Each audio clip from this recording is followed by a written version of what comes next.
So figures from the London Ambulance Service show that ambulance response times in Kingston have fallen by almost 10%, and that hospital waiting times are also falling behind, with only 90.8% of patients visiting A&E being seen within 4 hours, which is significantly less than national targets of 95%. What do you propose can be done to reduce these waiting times to meet national targets? This all comes down to one thing, and it's not just an issue in Kingston, it's a national issue, and that is that our NHS is being pulled apart, it's being fragmented, underfunded, and it's being privatised, and we're staunchly against that. We think healthcare is a basic human right, it should be free, it should be publicly funded and free at the point of use. So we think first and foremost we need to scrap the Health and Social Care Act. We're proposing or supporting the NHS reinstatement bill, to kind of restore the NHS to the way that it should be, and make sure the Secretary of State is responsible for healthcare again, because the Tories and Lib Dems have changed that, so the Secretary of State is no longer responsible for healthcare. We also think we need to renegotiate PFI deals that Labour brought in, that are crippling the NHS financially as well. Really what it's going to come down to is returning the NHS to its former glory, basically, and I think that will solve all these problems. It just comes down to stopping privatisation, keeping our NHS public. Yeah. Well, you're right, yeah. I mean, in 1997, I'll go back a bit here to give a bit of historical context. The Tories left the NHS in a dire state. There were people, once again we had A&E times that were going well over 4 hours. People were waiting over 18 months for routine operations, and people waiting in hospital corridors, to get into beds in very undignified positions. Now, Labour rescued the NHS back in 1997. We invested heavily, built new hospitals, and employed thousands more doctors and thousands more nurses and midwives. And up to the point that in 2010, the NHS had the highest public approval rating that it ever had.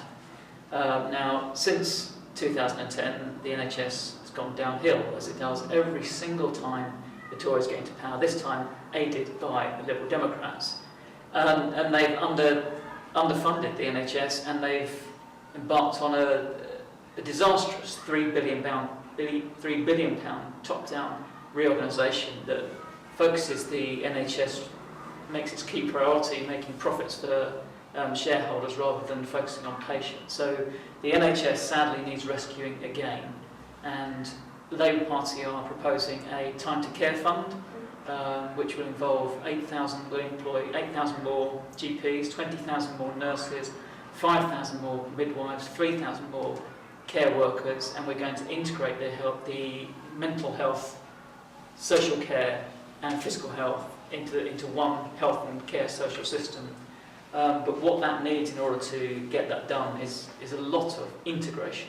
If you think about it, a lot of cooperation between hospitals, a lot of integration of services, which is quite the reverse of what we've got under the Tories and Lib Dems, which is fragmentation and privatisation and competition. So we're going to abolish the Health and Social Care Act, which fragments the NHS, bring it back into public hands, and we're going to put together a rescue package. Well, so TUSC stands for a free and a high quality and a well-funded NHS that's open to everybody, and we would hope that it would be high quality in that people would be seen quickly as well. I think it's fair to say that these problems are the result of cuts to the NHS. I think that it's fair to say that these problems would not exist if the NHS budgets had not been cut, if staff had not been cut. And this is really a problem of privatisation, or kind of the slow privatisation of the NHS. So there's a pattern when things are privatised, when public services are privatised. The first thing that happens is that the wages of the people who work in those systems and in those services are cut. And after that, the services are slowly suffocated, slowly strangled of money, so that they are no longer useful and viable services. And at that point, the government will swoop in and say, this is no longer a viable service, it's not working, we need to sell it off, we need to privatise it, we need more investment. And this is exactly what we're seeing with the NHS. So there's a public sector pay freeze that came into effect, I think, in 2010. And in real terms, the wages of the staff in the NHS have fallen by about 12% since that time. Of course, the cuts have continued to come to the NHS services in general. So I think that the best thing that we can do is to protect the NHS from privatisation, either through the PFIs, the Private Finance Initiative, or through something which is a little more worrying, which is TTIP.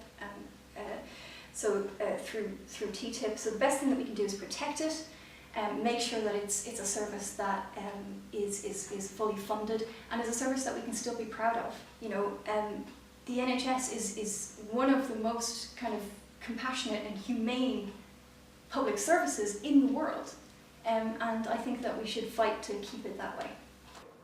I think one of the disappointing things in the national campaign at the moment is that the NHS is being used as a political football. The NHS is not the property of any particular political party, and the Conservative Party wants to make sure that the NHS is free at the point of use for everyone in the country. Now, I spend time up at Kingston Hospital. I go there volunteering every other week as a dining companion helping patients lunchtime, and I spent a week there last summer, including in A&E, and I saw the staff's fantastic efforts to cope with the pressures on the accident and emergency department. I'm sure that the hospital and the ambulance service will want to improve their performance against those targets, and what the Conservative Party's done as part of the coalition government has invested £2 billion in the NHS, which is what Simon Stevens, the chair of NHS England, or the chief executive of NHS England, said was required, and we've said that we will ring-fence the NHS budget year on year as we go through the next Parliament. So we've done what NHS England asked for, and we are certainly a party which is going to stand up for and protect the NHS as well as the local MP here. Well, Kingston Hospital over a longer period in the A&E has actually had a pretty good record. It was pretty bad when I first became the MP, and we campaigned very hard to get the new accident emergency. That was opened, I think, 2001. We got the money just a bit before then, took a while to build. But it's now really good A&E, and it functions very well. It's one of the busiest A&Es, certainly in South London, if not the whole of the capital. But you're right, there have been pressures in recent times, and I think there's two reasons for that. If you look at and talk to the London Ambulance Service, they're having problems recruiting ambulance drivers because of the need to pay more people in London, and because it's such a high-pressure job in London. And a lot of their drivers and their trained paramedics have been going to other parts of the country where the cost of living is less and they get a better living wage, if you like. So I think we've got to look at that to make sure the ambulance service has the people, has the skilled people that we need. But we also need to look at what's called so-called bed blocking. Not a very attractive phrase, but actually when the elderly people are in hospital, and actually if you look at the people in hospital, they tend to be more elderly. We need, when they are properly treated and they're ready to leave hospital, a place for them to go.